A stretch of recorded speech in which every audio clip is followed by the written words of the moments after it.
Okay, William Faulkner, The Sound and the Fury, the chapter of Quentin Copson. It's the recollections of a Southern boy and what he felt and concepts of honor and dishonor for generations.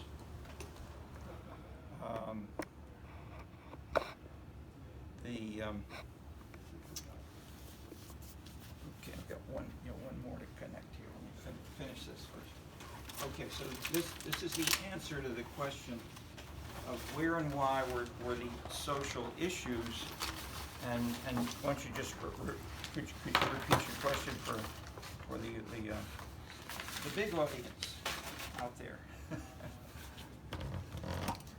and that is, you suggested, were the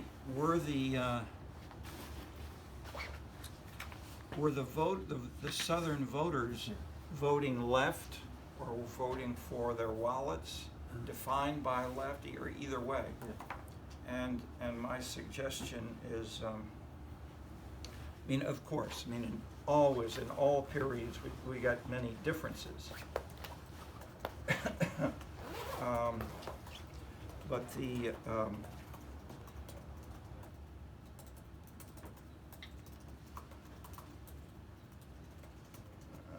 start this here.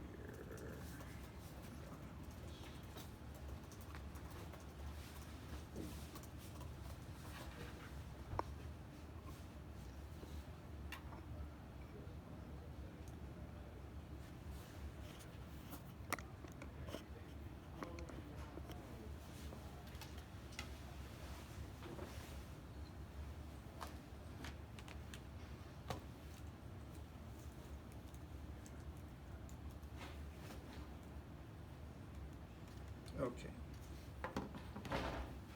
Yeah, we're getting ready for the big issues, and the quick background is longer history.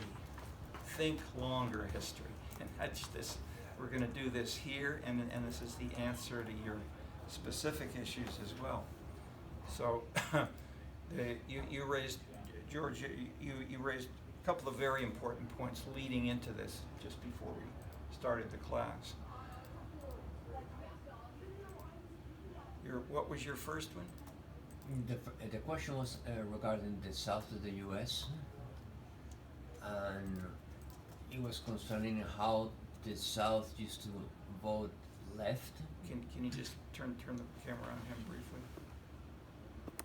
How the South used to vote left until Nixon. Yeah, when you say left, your answer is vote for the Democratic Party. Okay. Yeah, until Nixon, yeah.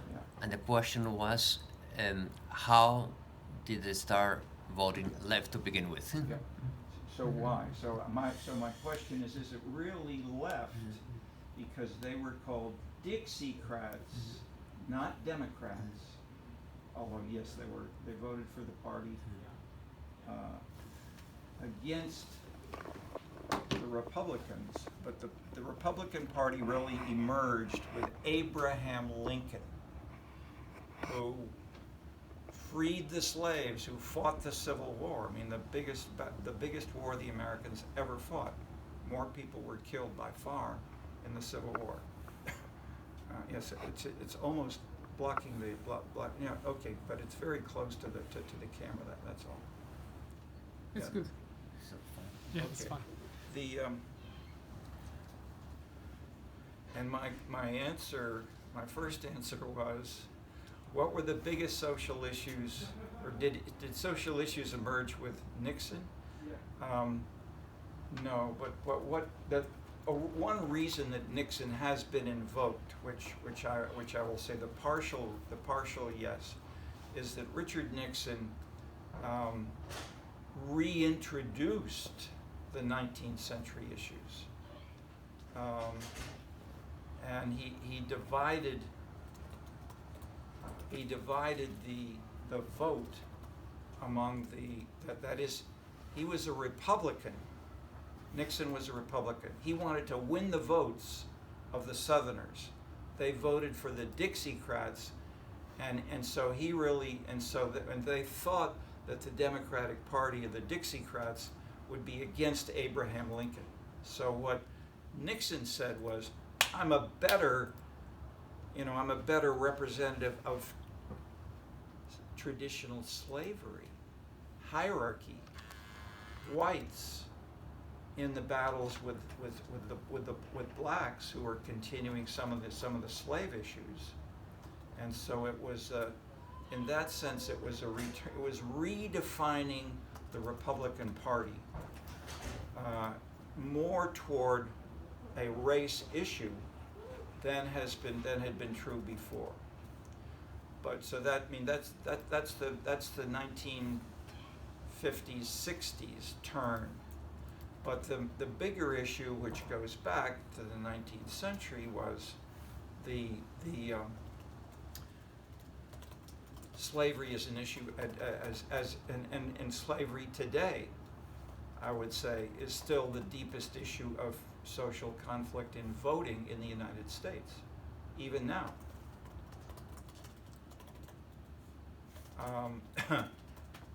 The most continuing social cleavage. Okay, and so that goes back to how far back historically does that go? Did the Americans invent slavery? No, it's long before the Americans. So if we go back, so let's use this to lead into what we have today. This is not on the reading list. It's a presentation I've developed and used, but it frames several sessions of weeks of the course, and it leads up to Me Too and beyond. Okay, but it goes back to, so that the top line, we're talking about political. We're talking about this is also inspired by Marx, in the sense that we have different economic and social and political arrangements that are interrelated. So in this sense, this looks more like Marx over here. Then we have action groups. Which groups do especially political action? And what are the principles and the social the principles of what their goals were, the incentives, the internal organization, the range of issues, and the resources. Okay, so it's a framework for locating the context. So you hear me say, what we really want to add to any theory is the context, where and why the theory works. So where and why did Nixon change? Where and why did Abraham Lincoln? Abraham Lincoln, when he first ran as he wanted to start his political career, he was not against slavery. He was not an abolitionist. No, he changed, and he ran initially in battles with other people here within the Republican. Douglas. I'm sorry? With Douglas, yeah. With Douglas, the famous Stephen Douglas, Abraham Lincoln debates. They went around in the brand new railroads because, okay, so, but those debates changed people's views. So let's briefly go back to the earlier model of where did slavery come from. Slavery was related to the feudal lord and master, multi-generational, strong, primordial hierarchy. The master owned the slaves. He, for generation after generation, they would have to stay on the same property. You couldn't leave, 5 miles away. And so that would, they could be killed or hung or whatever. But the people who later gradually, people started to run away to some cities or in another country. But that rural, urban, politically and emotionally was a huge driver, because the city meant liberation. It went from the feudal order and slavery for the people at the bottom. Okay, so the principle, the organizational principle was clientelism and patronage. That you would be the master, and you would protect and take care of your people day and night, generation after generation after generation. And in the same way that they felt, I have to follow my master. And the blacks and the whites both followed the master. During the Civil War, the blacks assisted. Sometimes they were riding their horses with the white masters in the Southern Army, fighting against the Unions. But there were blacks who were there because the master was there. Sometimes. Read Faulkner. Okay.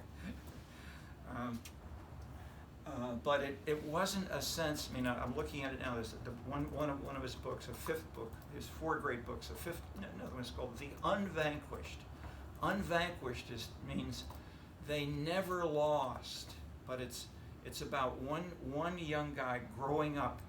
When he was 12, his father was coming back from the Civil War, but he was Ringo, his friend, was his black boy. They both were born in the same year or so. His mother died, and the black woman mothered both of them. They both, hugged onto her breasts to give them life. And they were like brothers. And they lived together day after day for their whole lives like this. It's blacks and whites together. And that's the general point. The Northerners didn't realize that the blacks and whites were very, very intimately. The little black and white boys could play together because they knew their place. Okay, traditionally. Okay, so the incentives: job, full life support, private goods. You give them horses, you get food, you get a house to live in, you get a job. But there's strict hierarchy. The master is the master. Range of issues, everything. Not just left or right, everything.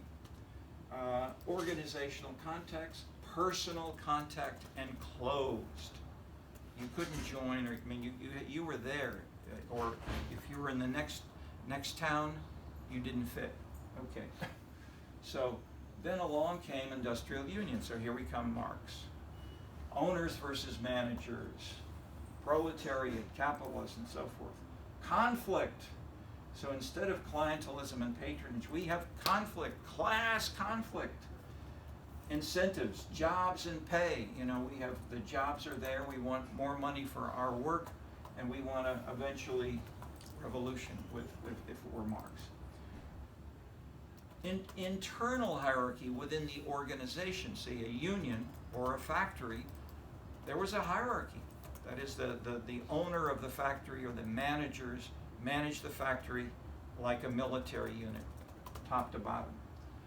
Work was the issue. It was not about slavery. It's not about abolition. This is about, production, work. Organizational resources, personal contact, newsletters, closed media. So okay. This this is sort of simple historic background in broad terms. It was stronger, let's say, in Germany, where you had clear clothing, more the feudal order of the past was more rigidly defined and imposed than it was, it wasn't really there in Switzerland or in the Netherlands. Those were, as we talked about in England, because they had their a little bits of their own history. But Calvinism, the Normans, had more individualistic kinds of things, whereas other people like Tilly and Rocan say because it's flat in France and Germany, you had to you get invaded more often by horses, by tanks, and therefore you have to protect yourself. So you need a strong state because you're ready to fight okay. At least that was their army. that was their army and their rationale. Okay. Then we get closer to democracy. We get here to Tocqueville. We have the political system was more varied. So the focus, the main focus that I'm going through here is not really the context there, but it's the type of the action group. And so we go from master and followers to unions, or let's say more generally, workers' organizations, which could be more revolutionary or could be quiescent. Civic organizations is the big topic here. And where did that come from? Multiple political systems, and let me add even here.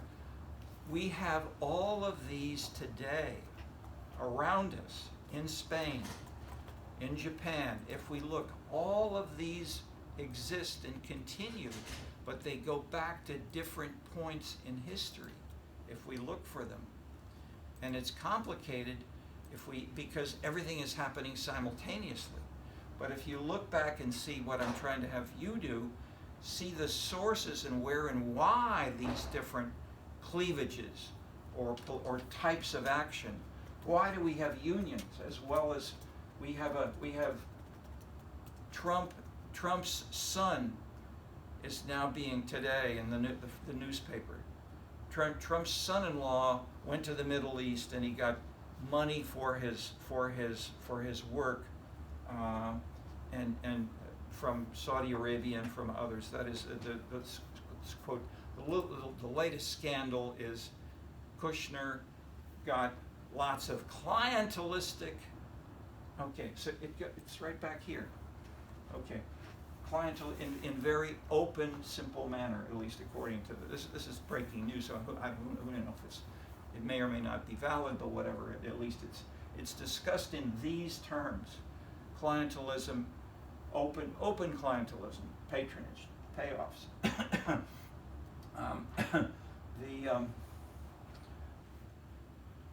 So if we look then, going ahead to, we also have around us civic organizations.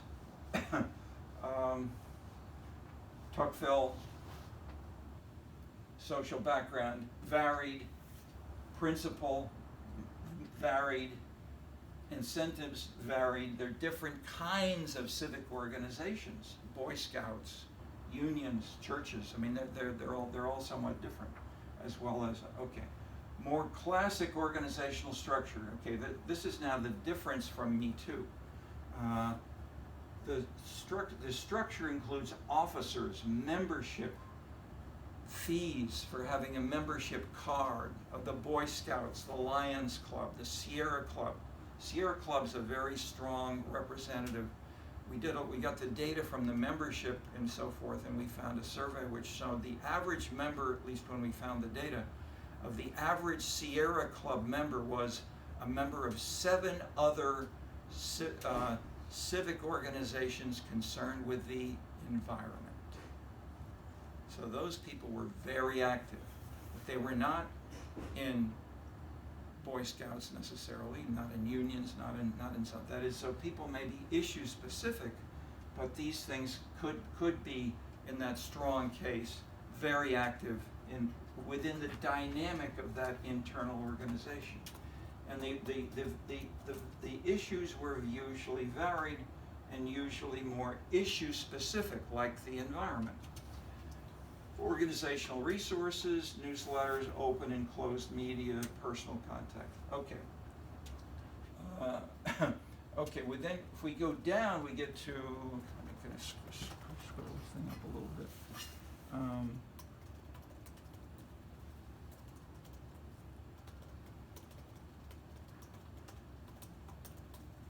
Whoops.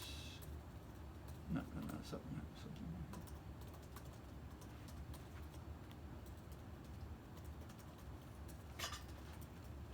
We lost the political parties. Okay. Okay, number one. So it's right at the bottom.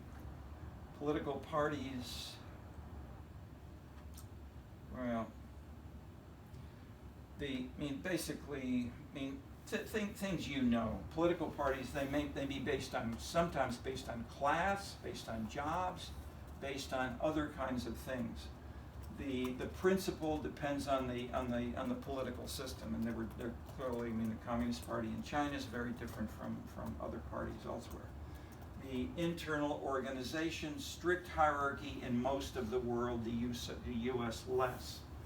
range of issues general, especially in the two-party systems, and the organizational resources, newsletters, open as well as closed media. Okay, so things you know, but what I'm bringing out is the contrasts and locating how these political parties change when we get, and this is what we spent the last two or 3 weeks, was how did the party kinds of stripe, especially class model, were changed away, and this is what Lipset, Rokhan, Barrington Moore, they all said, they all changed, but they differed for different historical reasons. So China and Russia had the revolutions based on the peasantry, which didn't fit Marx.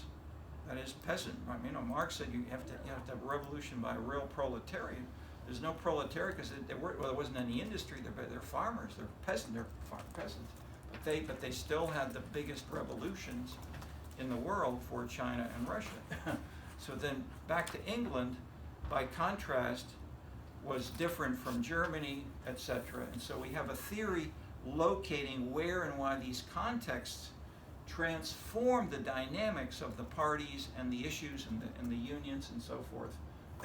But if we continue that, Lipset and Rokhan ended before the new social movements. The Lipset-Rokhan, that book was a synthesis of, that went to the past, hundreds of years, thousands of years. They distill it. Then in Berkeley, when Marty Lipset was arguing with the students, his rules were being destroyed. That is Lipset's view. The new class, as they called it, who's the new class? The workers? No, that's the old class. He was arguing with students. The students are the new class. The workers have been dropping by half from the 1950s to the 20th century. The blue-collar manual workers have dropped by half. The social and political base of the traditional Marxist left is dropped.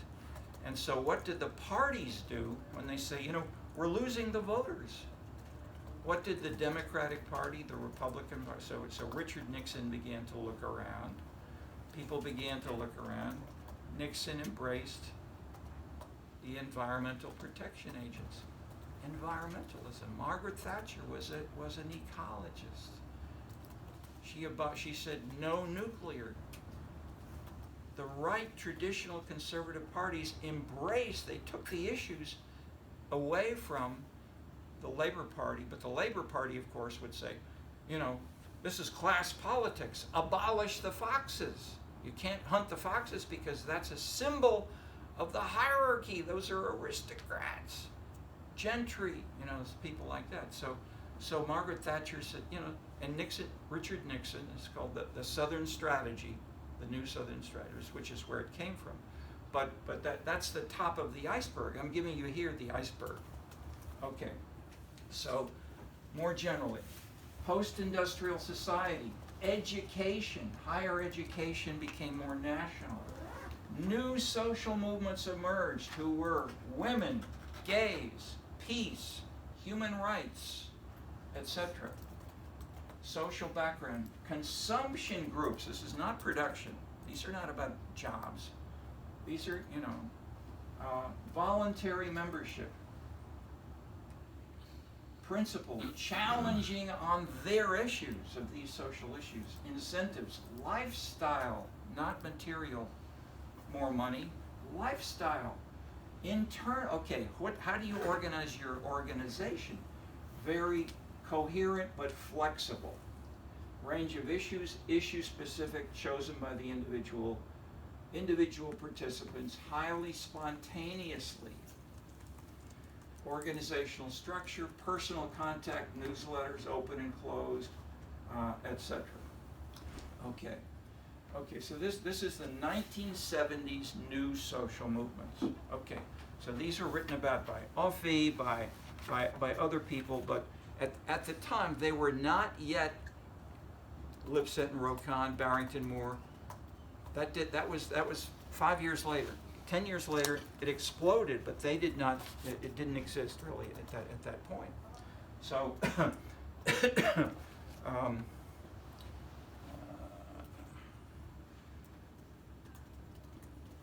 When we get to the next one, okay, this is my term. We don't have any widely repeated. Yeah, that's. You got to keep looking there. You get the bottom of the picture. Two news. That's not a typo. New social movements. Stupid, repetitive, unoriginal title. But it's different, and we published it in the book called the Third Sector. So the Third Sector includes many of these kinds of things.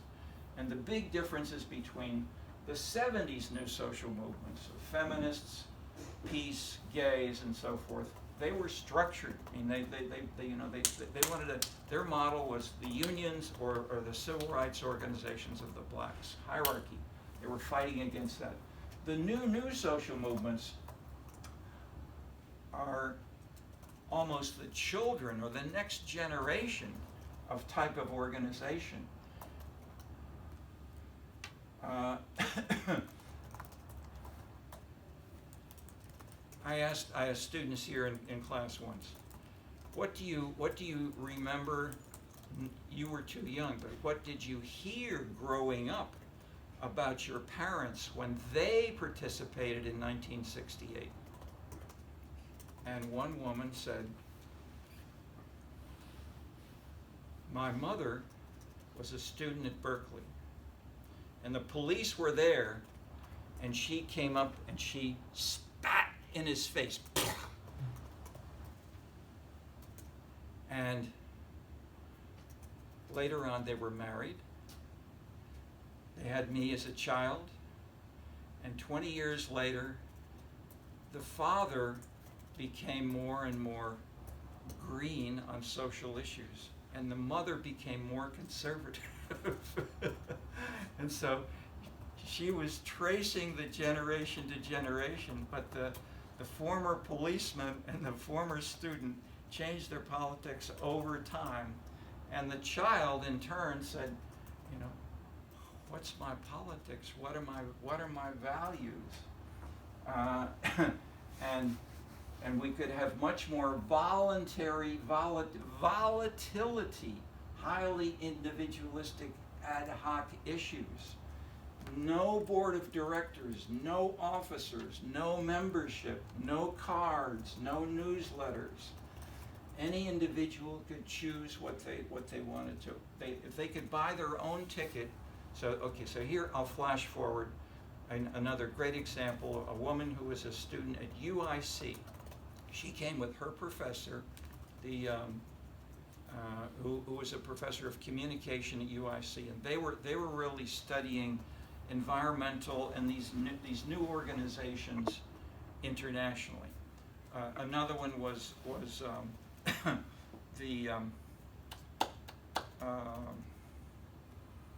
it called? The Wall Street organization was the first that was famous in these terms, and there were that was one of the first. The next one that spread internationally was I think in Seattle, and it was people would say, who's organizing this? Well, it was the World Bank. It was international, major, big finance. Capitalism, global finance. Okay.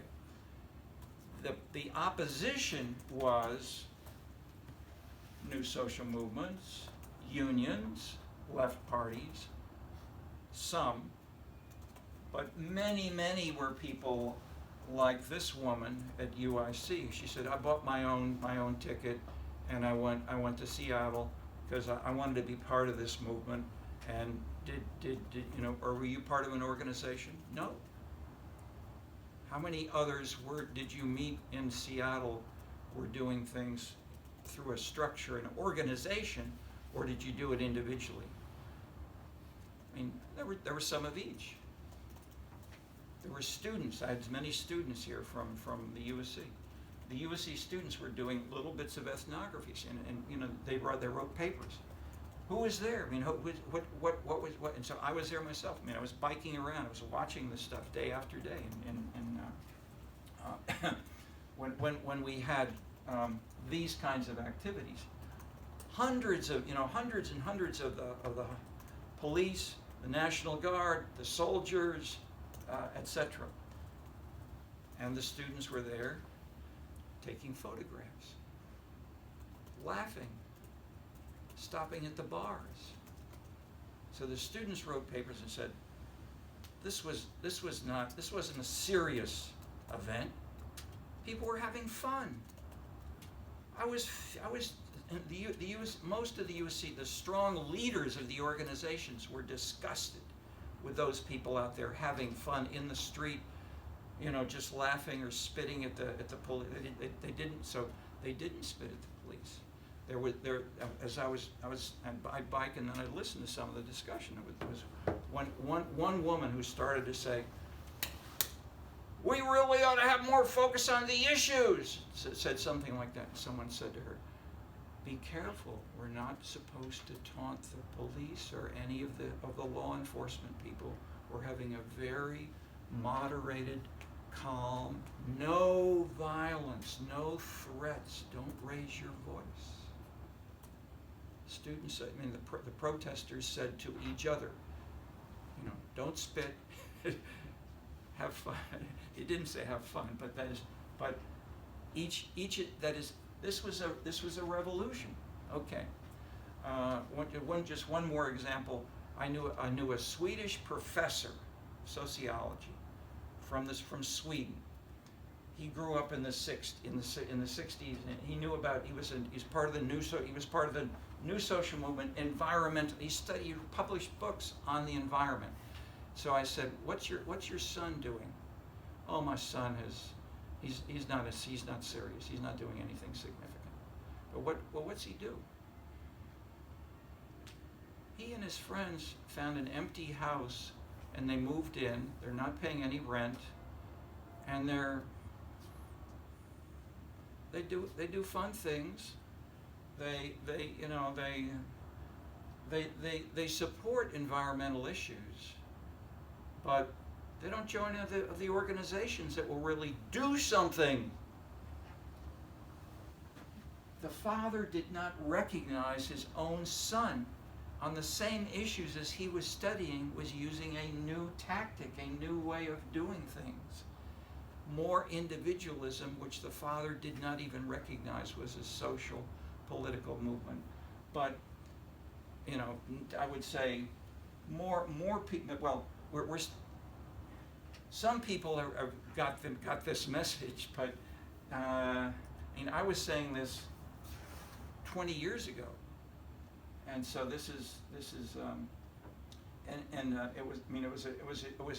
I learned it from, the first I really heard was the woman from UIC, and she, in that sense, it wasn't the Swedish son, it was the young woman student and her professor, who was a more traditional analyst of environmental movements and communications. My point is, students, this is very bottom up.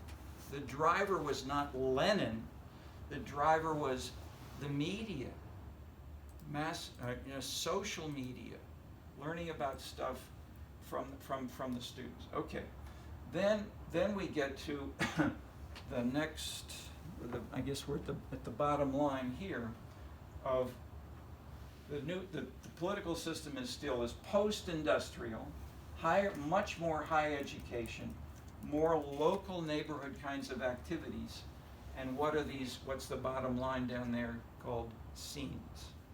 Okay, scenes capture social background and tightness, new kinds of lifestyle, voluntary, constantly changing individual members, principles, that is, we've lost, there's no organization at all. People come together, and they may come together on a street, they may go to a cafe together, but they don't necessarily talk to each other, they don't know that they're from the same, but they're consuming the cafe together.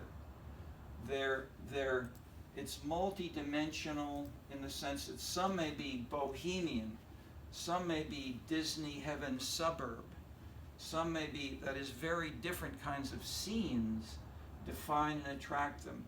And examples, and this is the book you bought, the book you have there, Global Movements. Okay, this book has almost no theory, but it has excellent description of these new activities. And the quintessential example in that book is parades, costumes, theatricality, and people learn to walk in their costumes in parades. They build the costume, or they build a costume that you can put where you're a 12-foot man or 12-foot woman, and then you're much bigger than you should be because they've created a costume with stilts. You can walk on this like this. Okay, so these, and so people then will use these in parades. But when they talk about who creates the costume and the stilts and put the whole outfit together. There's no organization. So they talk about people work. There may be one person who may stay there, and people will stay for maybe an hour, and then they go off and do something else. Later that same day, there are two other people who come and join for a little bit. Then they leave. Then someone else comes. So there's zero organization.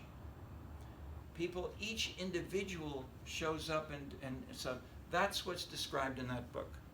How these activities come together without, and pretty close to this, that is, I would say they're elements of the last two or three of these were the Me Too movement.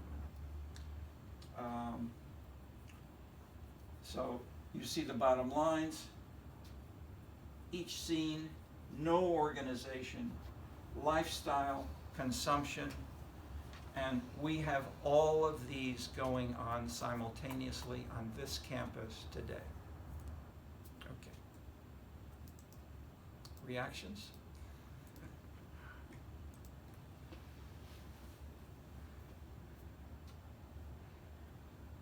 Questions? Yeah. Yes, you said that this was a bottom-up movement, yeah? Yes.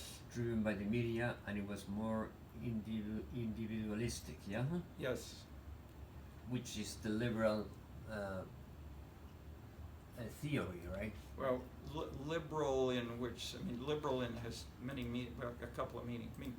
That in a sense, it's the Manchester liberal individualism from Adam Smith. Exactly.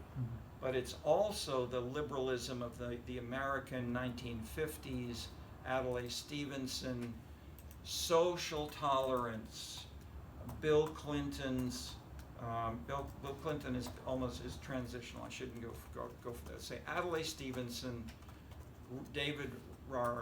Nelson Rockefeller. These were the socially liberal Republican, or the socially liberal Adlai Stevenson, Jack Kennedy. These were the heroes. That is, these were not the unions. The traditional working class unions were daily. So daily, after the 1968 demonstration,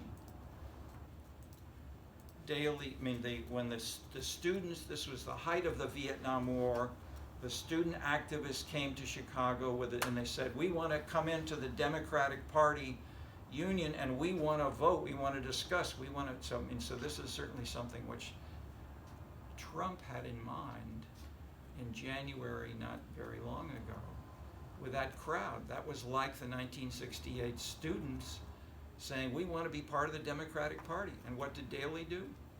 He called the police. They dragged the people away. There were thousands of police, thousands of students who were dragged away. They're put into jail and so forth.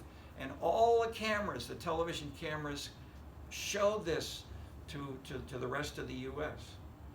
And Daley was then saying, he's a fascist, you know, hate Daley and so forth. Never go to Chicago. So there were many national organizations they canceled their meetings. They no longer would go to Chicago for 10 years. That is the more leftist, socially liberal organizations with such a national feminist organization. Probably the American Sociological Association would not meet in Chicago for a number of years. Okay. Because of Daley. So within the Democratic Party, 4 years later they met in Florida, and what happened? Daley couldn't come. They wouldn't let him in. McGovern was the candidate, and none of you have heard of McGovern. Who beat McGovern? Richard Nixon.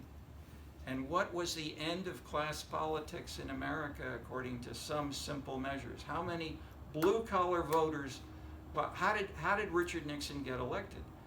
He got the Southerners who voted for Dixiecrats, and the blue-collar union members voted for Nixon because they didn't want feminist, activist, socially liberal politics. And so that destroyed the traditional left and right kind of. I won't destroy. I don't want to overstate. But if you look at the breakdown of class politics that Lipset and I did, and these are the core things. The simple measure. They're fancier measures statistically, but the simple measure was, and I talked earlier about the Tory voters in England. The same kind of thing. That is, blue-collar voters in France, Germany, England, and how the English were so different. That is, you did not have class voting in England the way you did have class voting in France and in Scandinavia. Okay, so with this, so then once Daley was not there, they said, we're going to change the rules of the game within the Democratic Party, and every single Democratic Party in every city and a little organization must have what? Sharon? Sorry? Every single Democratic Party, say in Chicago, must have two people, co-chairs of the Democratic Party. Gender? One man and one woman. Gender, I yeah. don't know that. And so you didn't know that? I don't know that. Okay. Yeah. And so Daley, what did they do? Did Daley say, no, I won't do that? He said, oh, of course, I'm a good Democratic Party member, and I will appoint Jane Byrne to be my co-chair. So then Jane Byrne, and what were her main responsibilities? Okay, I didn't know that until she was running. She ran for mayor, then later on, and I met with a group of 20 of us. We were people. One of his. I think it was an issue. I'm not sure if he was chairman, if he was an issue person. He was a Northwestern professor, and we met at the Lake Point Towers, famous Mies van der Rohe building. There, top floor restaurant. Jane Byrne was there, and she talked for 1 hour about what she did as co-chair of the Democratic Party. And what she said was, my job was to destroy the independents. Who were the independents? Independents were independent of the Democratic Party. That is, if you were either in the, if you're in China, you understand this. You're part of the party, or you're against it. You can't. None of this Tocqueville stuff. There's one party. Chicago was a one-party city, and so her job was in a few places, Hyde Park, Lincoln Park, a little bit around there. We had people. We had through the 20th century. These were aldermen who were independent, and they fought the party. 2 or 3 out of 50 of the aldermen, and they lost the whole 20th century. Not at the end it changed, but basically her job was to say, well, in some of those wards, the party people aren't working well enough. So that one who I think was in the audience was Milton Rakoff. He's a professor at UIC. Has this terrific book don't make no waves, don't back no losers. Terrific. I mean, he interviewed a local machine leader and said, "You've been in the city council for 40 years. How'd you get reelected so much? Don't make no waves, don't back no losers." Okay. Clientelism, traditionalism. Keep out anybody who's new or different. Work with the party. Okay, so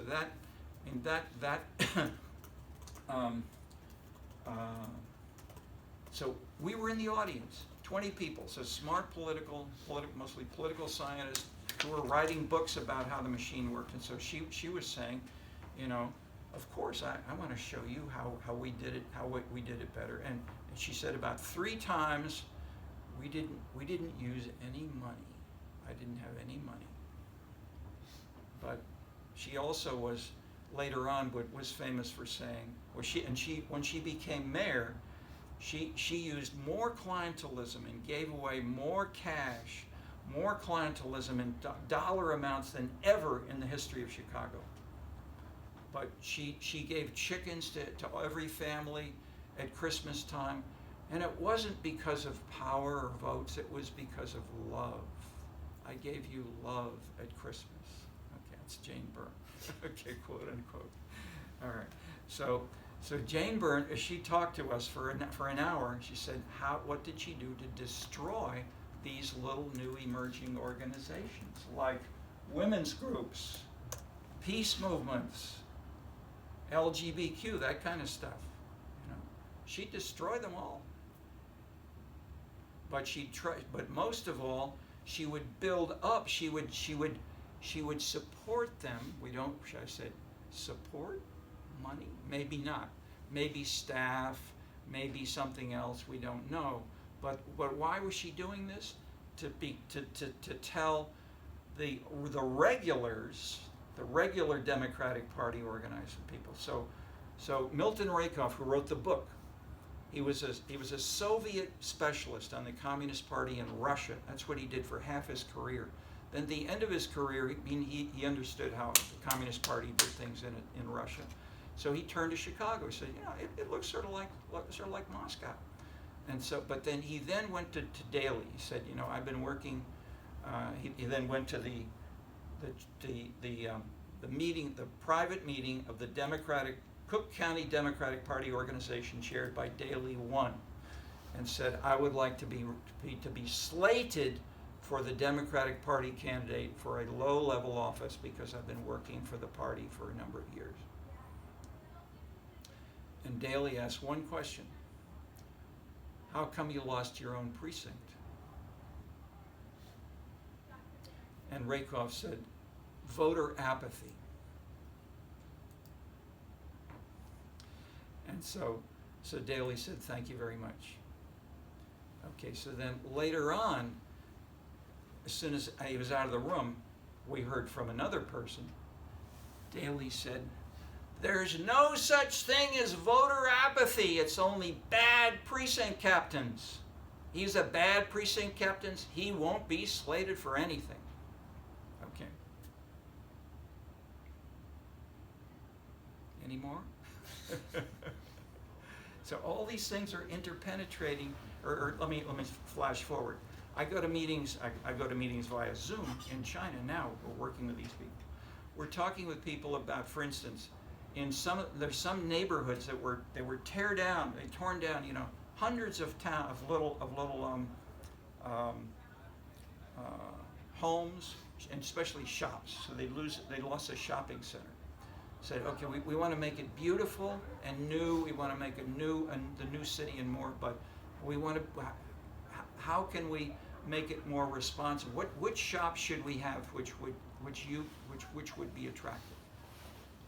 These were Communist Party people who would say, we talk to the people, we go around, we do different kinds of surveys and asks and talk to people. What kinds of shops should we build in this new perfect city? He didn't say Lenin or Mao in the Little Red Book. They're asking the citizens. It's the opposite of Lenin. Okay, so I've read nothing about this. I mean, I've seen it in ethnographic observations of myself, but it's obviously a sensitive topic. I'm sure there will be stuff.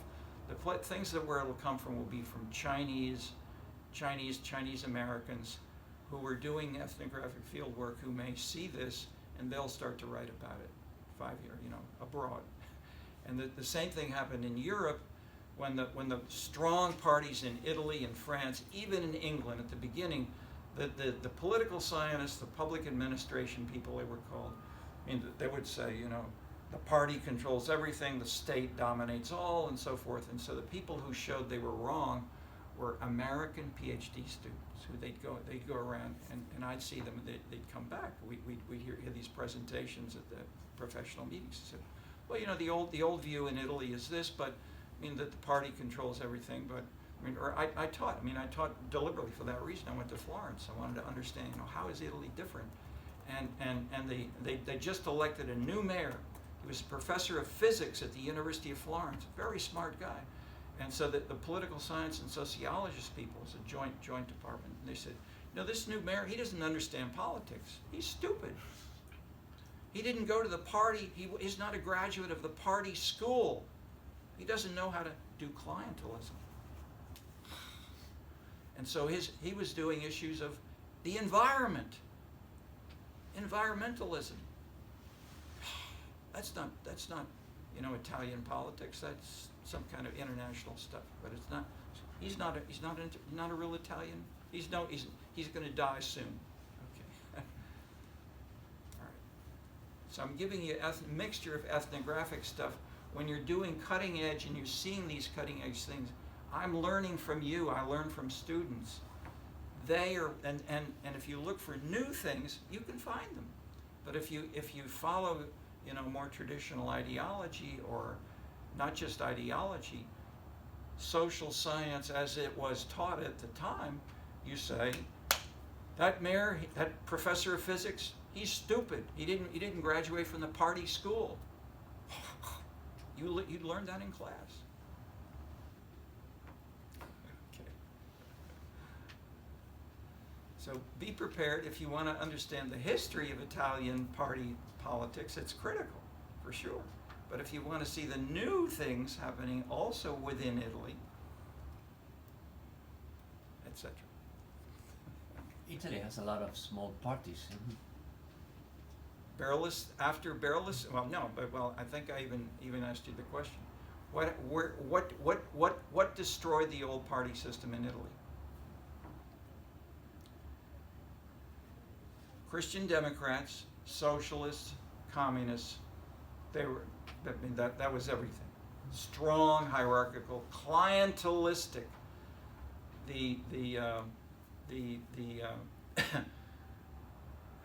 Okay. What destroyed them? The Berlin Wall went down in 1989, and the fear that the Italian voters, that they might be invaded by the Russians. If we have, so think of the debates among the Europeans right now. Macron is articulating these kinds of concerns. But right after, when the Berlin Wall went down and the Cold War was over, the Italians said, okay, I'm not going to vote for those Christian Democrats. And so you read the surveys. Well, the fascinating thing, I'd talk to professors at the university, but I'd see the surveys of the same thing. Most of the Italian citizens did not believe in God, did not believe in Father, Son, and Holy Ghost, didn't believe that Jesus was the Son of God, whatever. They're not Christians. They're not believing Christians. But they would go to Mass as a family again and again and again because they're familistic. They have a strong family, but they're not driven by Christian ethics, which was the core of traditional theologically defined Christians. And so the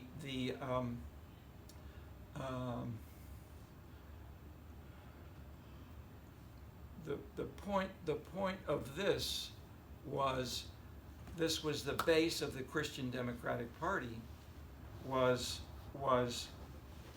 the fear that the Russians could invade, and they saw it in that one city, Bologna. Bologna was a communist city for decades. So we had a conference, and we had a meeting of we had a beautiful, long, huge table with maybe 50 people, and I sat next to the head, the chairman of the city council of Bologna City Council. And I was sat next to the Italian. So Enrico Ercole was the young political scientist, or political sociologist, and he was a student of Guido Martinotti, who I'd been in grad school together. So I knew these Italians very well, and Enrico was eating, he'd eat the vegetables, but he didn't eat the meat, there's no menu, no choice. The food arrived, and he would just eat the vegetables. And that happened twice. There was a fish course, a meat course, very elegant. So the communist leader of the party said, "You don't like our Bologna food?" He said, "Well, there's some things that I don't eat." I mean, so he's attacking, criticizing the lifestyle of vegan. But he didn't talk about, I don't think he even used the word or anything like that. He simply said, well, there's some things that I just, okay. All right, so he was the one. Enrico Ercole, take a look at the chapter of the book called The New Political Culture. There's a section on Italy. I learned it from Enrico Ercole and the Bologna City Council and that exchange. And then what happened? The wall went down, the Christian Democrat vote dropped, so did the Socialist Party drop, and Berlusconi, the media magnate, played up social issues, egalitarianism, and a whole new lifestyle, and we have had ever since 30 parties in Italy. Okay, it's a semi-anarchy. For someone coming from Chicago or from China, it's anarchy. All right.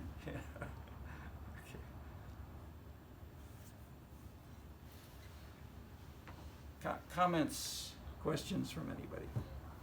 So check my stuff here.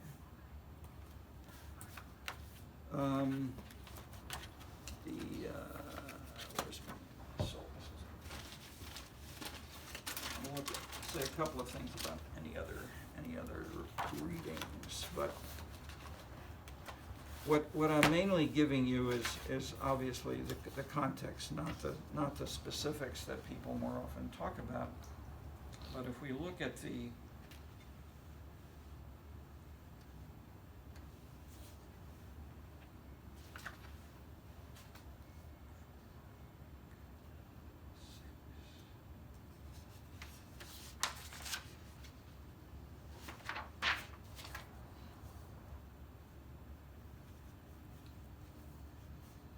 Okay, yes, okay.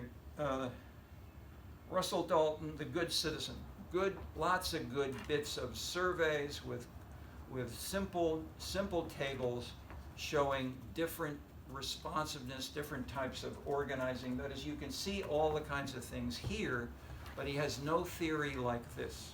He doesn't interpret why we have some people using signs, some people voting with their feet, other people spitting at the police, etc.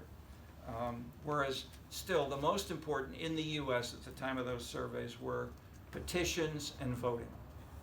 People did not break windows. Barrington Moore we've talked about. The next two main readings are one we talked about global movements, which was the one term was the puppetista, like Baratista. The puppetistas, the people who okay. Good description, little theory. The theory, by contrast, is the other reading. Doug McAdam, McCarthy, and Zold, Comparative Perspectives on Social Movements. Okay,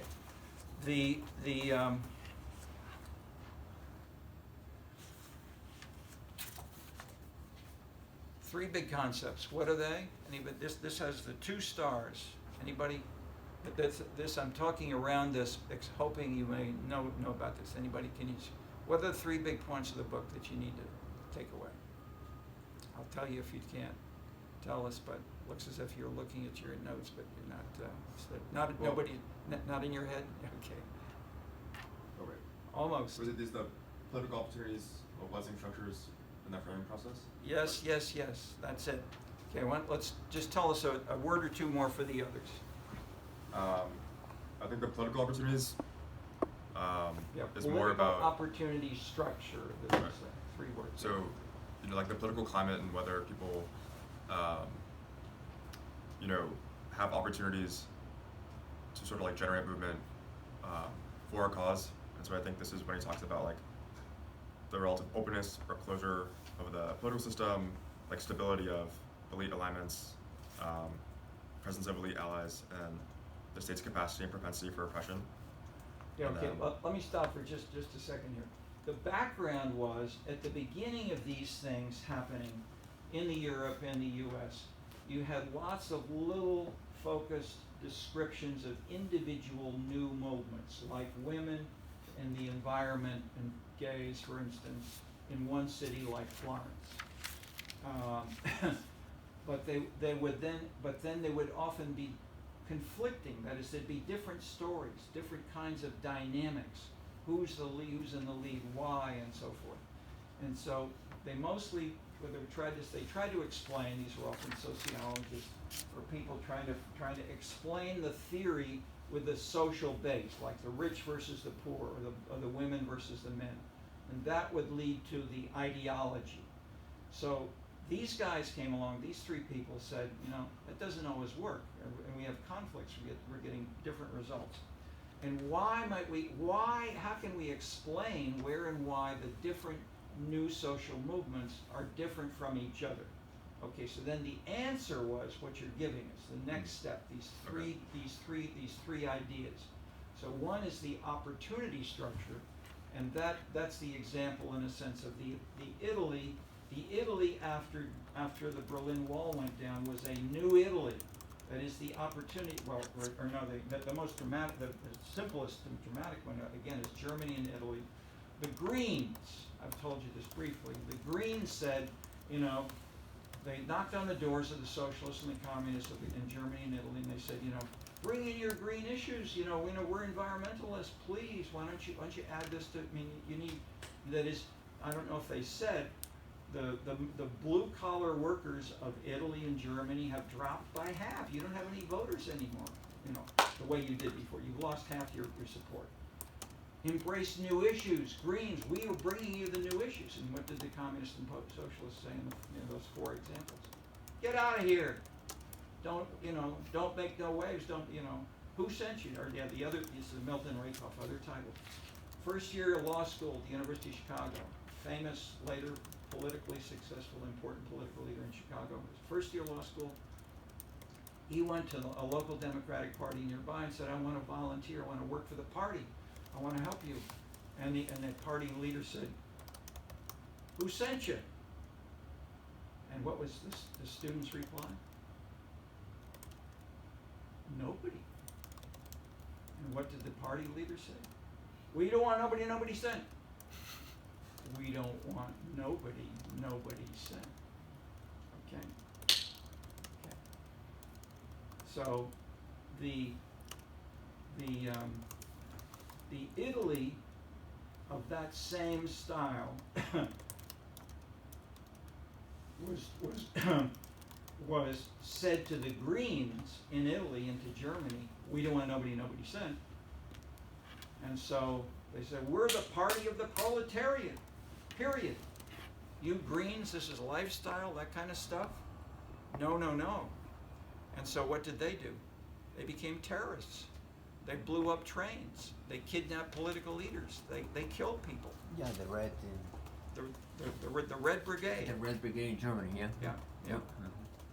Mhm. And so they were violent terrorists for 4 or 5 years. Yeah. And then the communists and the socialists said, hey, Why don't you come and join the party? And they said, okay, we won't be terrorists anymore. And it ended. So the political opportunity structure changed when the door was opened by the communist and socialist parties of Italy and Germany. So the two theorists, the co-author was a woman from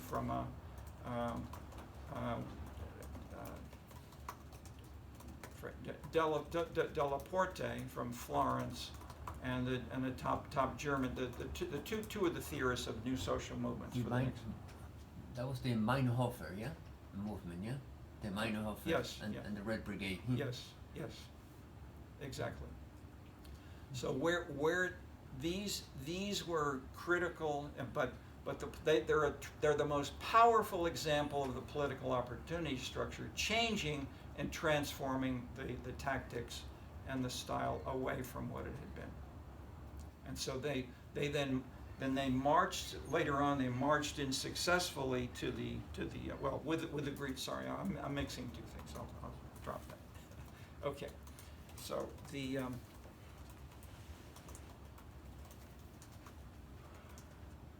we are at the end. We've covered the main ideas of this section, and as you can see, we've linked it with the movements around us. What within on this campus, you have all of these things around you if you look.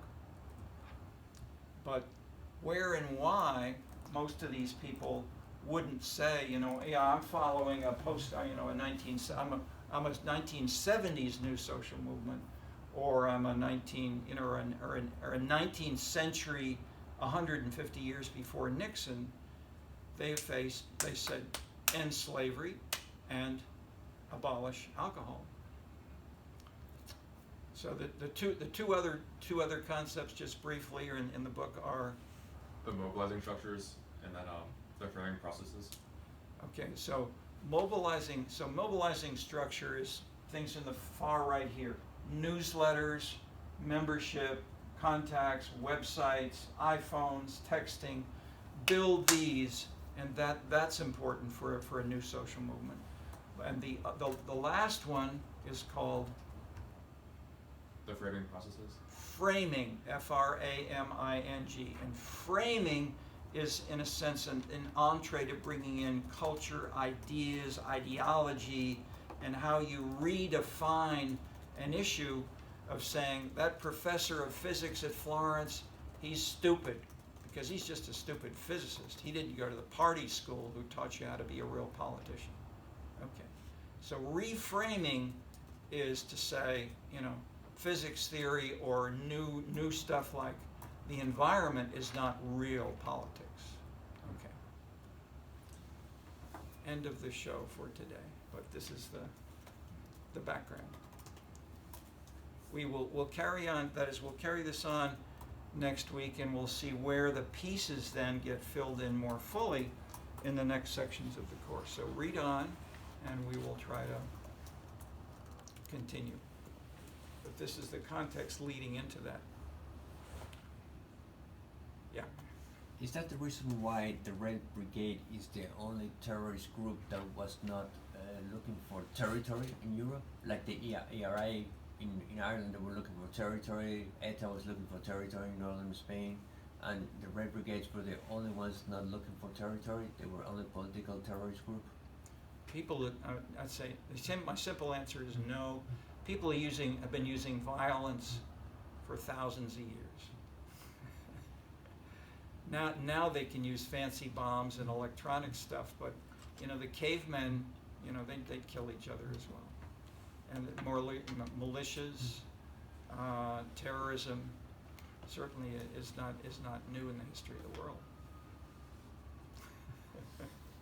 That is, it's probably that is, if we read Darwin, the survival of the fittest is you kill your enemy. If you're a bear, etc. At least according to Darwin's theory. So I'm not inventing this. I'm giving you back the Darwinian answer, and the 1920s sociologists in this department would say this is ecological succession.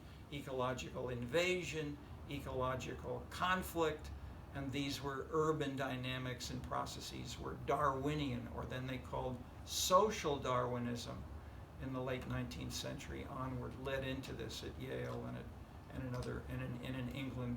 Herbert Spencer and others, there were counterparts in Italy and France and Germany, but they used Darwin's kinds of animals and these battles and racism. This was the basis of the social analytical base of racism. I shouldn't call it racism.